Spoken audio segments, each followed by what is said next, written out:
देखिए अब हमारे पास जो एक्सरसाइज है, एक्सरसाइज है ये 12.3 और ये 12.3 का क्वेश्चन नंबर है आपके पास 7। तो क्वेश्चन नंबर 7 देखिए एक्सरसाइज 12.3 का। तो क्वेश्चन नंबर 7 क्या है, इन फिगर 12.25 इसने बोला है ABCD इज अ स्क्वायर। जो ये फिगर दी गई है ABCD वो क्या है, स्क्वायर है, ठीक है, with side 7 centimetre. Side of square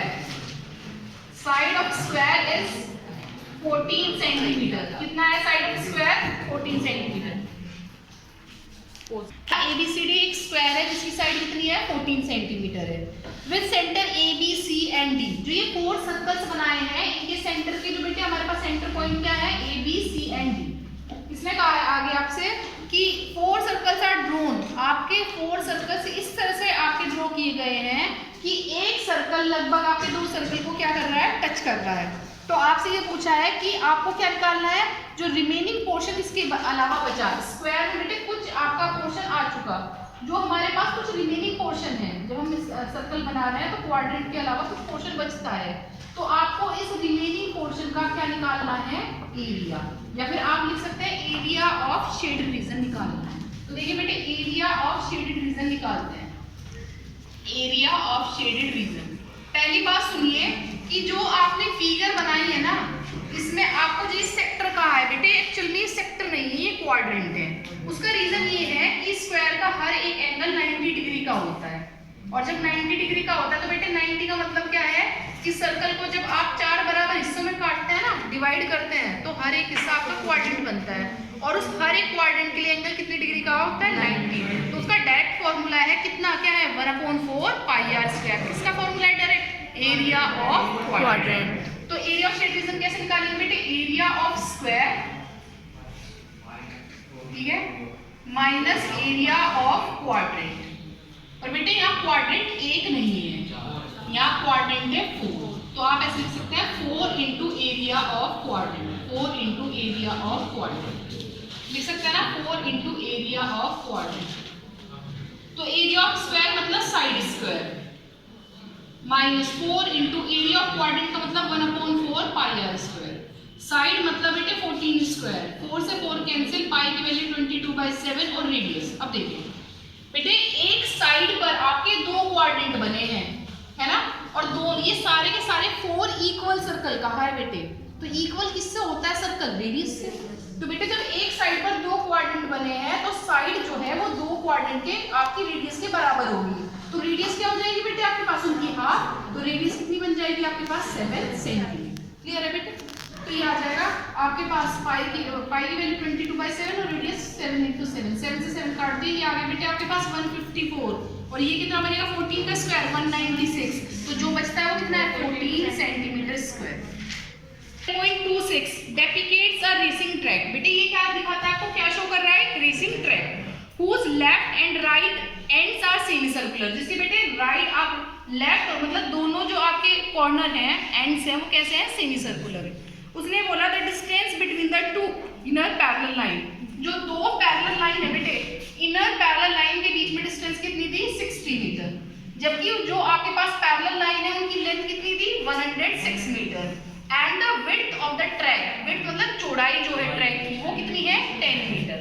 आपसे क्या पूछा गया है, the distance around the track along its inner edges.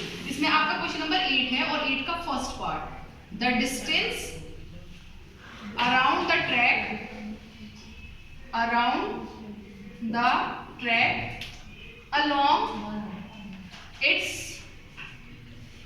along its inner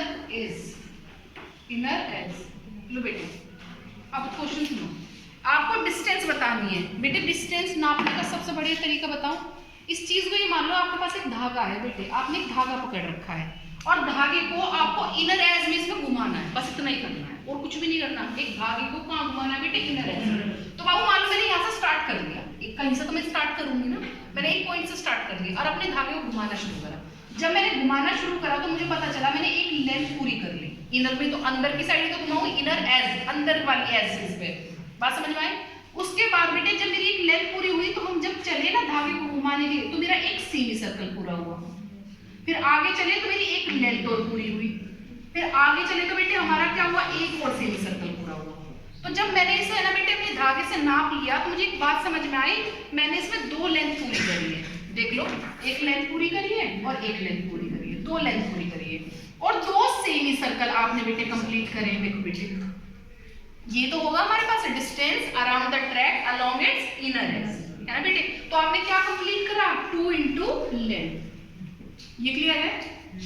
plus बेटे आपके पास लेंथ ऑफ सेमी सर्कल क्या कहलाते हैं, उसे आप बोल सकते हैं पैरामीटर और क्या बोल सकते हैं बेटे, सर्कमफ्रेंस। तो क्या लिखेंगे आप, 2 into parameter of semi circle. कुछ पूछना हो तो बताओ बेटे, कोई डाउट आपके दिमाग में चल रहा हो तो वो बताओ। तो देखो 2 इंटू लेंथ, लेंथ का मतलब बेटे l, plus 2 into parameter of semi circle मतलब पाई आर। क्लियर हो गया?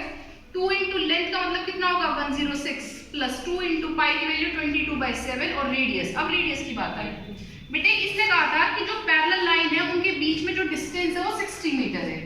इसका मतलब इस सेमी सर्कल की जो डायमीटर है वो 60 है।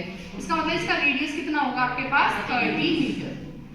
कितना होगा, 30 मीटर। तो रेडियस कितना आ गया, 30 मीटर। तो बेटे ये आ गया आपके पास 2 6 जा 12 और ये आ गया 2 1 2 प्लस ये कितना आ गया बेटे, 2 2 जा 4 4 3 जा कितना आ गया, 1320। देखिए बेटे सही लिख दिया गया मल्टीप्लाई करके, सही है। तो बाबू हम ये ना ऐड कर लेंगे, क्या करके, एलसीएम लेंगे। एलसीएम लेंगे तो बाबू 7 2 जा 14, है ना, 7 1 जा 7 और 1 8, है ना बाबू, 7 2 जा 4, ठीक है, प्लस 1320। तो ये आ गया आपके पास 4, ये आ गया 8 और 2 10, 4 और 3 7 और 1 8, और आपके पास कितना आ गया बेटे, 1 और 1 2 डिवाइडेड बाय 7, और ये सेंटीमीटर आएगा। कारण क्या है बेटे, हम इसकी डिस्टेंस बता रहे हैं, इसका मतलब लेंथ बता रहे हैं। अब लेंथ के लिए आपका यूनिट क्या होगा, मीटर, सेंटीमीटर, किलोमीटर। क्लियर हो जाएगा? इसका सेकंड पार्ट देखिए बेटे, सेकंड पार्ट में था एरिया ऑफ ट्रैक निकालना था।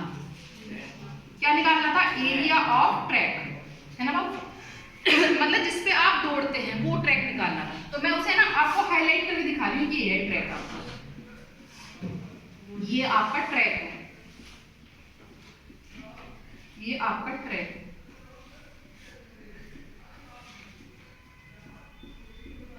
है ना, ये आपका बेटे ट्रैक है। ये क्लियर है? अब हमें ट्रैक की बतानी है, क्या बतानी है, एरिया बताना है ट्रैक का।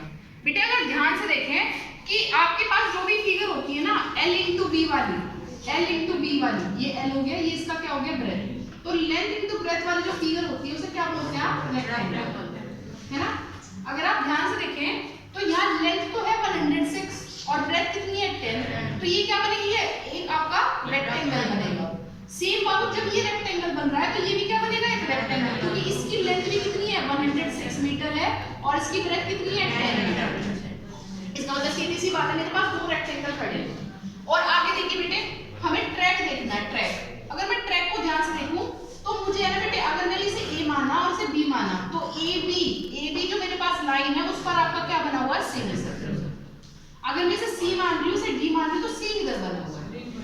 पर हमें चलना कहाँ है बेटे, मुझे चलना है अपने ट्रैक पर, सेमी सर्कल से मेरा कोई लेना देना नहीं है। तो मैं इसे क्या कर देती हूँ बेटे, इसे मैंने E और F और मान लिया। अगर मैं क्या करूँ, EF पे जो मेरा क्या बना है बेटे, सेमी सर्कल, उसको माइनस कर दूं, किसमें से, जो AB पर बना हुआ है सेमी सर्कल, तो क्या बनेगा बेटे मेरे पास, एरिया ऑफ ट्रैक। ये सीधी सी भाषा में, सिंपल भाषा में ये है, बड़े सेमी सर्कल में से छोटा सेमी सर्कल अगर निकाल दिया जाए तो जो बचेगा वो क्या बचेगा, एरिया ऑफ ट्रैक। बात समझ में आई? तो ऐसी ही फिगर इस साइड बनी है और ऐसी ही फिगर इस साइड बनी है, तो सीधा सीधे से क्या लिखेंगे, 2 इंटू एरिया ऑफ रेक्टेंगल। सही लिख रही हूँ क्या, है ना, rectangle, plus 2 into area of bigger semi circle, area of bigger semi circle minus area of smaller semi circle, area of smaller semi circle. भैया छींकने वाले बच्चे कृपया अपने मुंह पर कपड़ा रखें। 2 into area of rectangle, 2 into L into b, plus 2 into area of bigger semi circle मतलब pi r square by 2, minus area of smaller semi circle pi r square by 2। तो आप क्या करेंगे, 2 इंटू लेंथ कितनी है 106, breath कितनी है 10, plus 2 into बेटे पाई बाई 2 आपने कॉमन लिया तो ये बना capital R square minus small R square, आपका 2 से 2 कैंसिल, तो ये कितना आ गया बेटे आपके पास 2120। देखना ये आएगा क्या? चलिए बाबू अब कैपिटल आर की बात चल रही है यहाँ, क्योंकि स्मॉल आर तो मेरे पास ऑलरेडी है। कैपिटल आर की बात देखिए भाई, स्मॉल आर था मेरे पास 60 का आधा कर लिया तो स्मॉल आर 30 बन गया। अब देखो कैपिटल आर आपने एक आया कि ए बी है, मेरे पास पहले से ई एफ 60 था, प्लस में 10 कितना हो गया 70, प्लस में 10 कितना हो गया 80। इसका मतलब मेरे पास पूरा जो ए बी है ना बेटे वो 80 बनता है, 80 सेंटीमीटर। तो उसका आधा क्या कहलाएगा कैपिटल आर, मतलब आपके पास बड़ी वाली रेडियस कहलाएगी ना बेटे, तो वो कितनी आ जाएगी 40 सेंटीमीटर। ये बताइए क्लियर हो गया क्या? तो स्मॉल आर कितनी है मेरे पास 30 सेंटीमीटर और कैपिटल आर कितनी है मेरे पास 40 सेंटीमीटर। तो आप पाई की वैल्यू 22/7 रखिए, यहाँ लिखिए 40 का स्क्वायर माइनस 30 का स्क्वायर। तो बेटे 40 का स्क्वायर ये आ गया 2120 प्लस 22/7। एक बार ऐड कर लेंगे, एक बार सब्सट्रैक्ट कर लेंगे, ठीक है। तो ये आ जाएगा, यहाँ लिख दो क्या, हाँ ये आ गया हमारे पास 2120 प्लस 22/7। जब आप माइनस कर रहे हैं तो माइनस करने पर क्या बचेगा 10, और जब आप प्लस कर रहे हैं तो प्लस करने पर क्या आ जाएगा 70। तो इससे कितनी बार कैंसिल हो जाएगा ये 10 टाइम्स। तो ये आ गया 2120 plus 22 multiply by 10 multiply by 10 मतलब 2200। तो ये आ जाएगा आपके पास 0 2 2 और 1 3 और 2 2 कितना होगा 4 सेंटीमीटर स्क्वायर। क्लियर हो जाएगा आपको एरिया ऑफ